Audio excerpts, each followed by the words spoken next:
Alam niyo ba, nandito ako sa may ano, sa may tindahan ko, ayan oh. Kasi doon sa loob ng bahay, ang init-init. Hindi lang yun.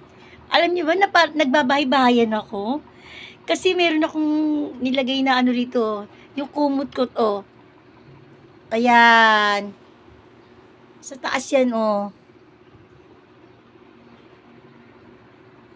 Ayan, sa sobrang init, yung singaw ng bubong, yan, nilagay ko yan dyan. Tapos, ayan,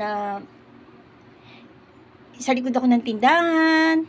Tapos, nagbuhos ako dito ng tubig.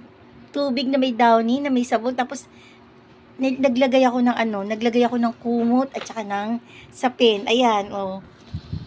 Ayan. Dito ako mahihiga kasi ang init-init talaga sa loob. Hindi ko talaga kaya. Talagang mainit. Ayan, tara po, gayahin nyo. Kung pag mainit, maglagay ng kumot.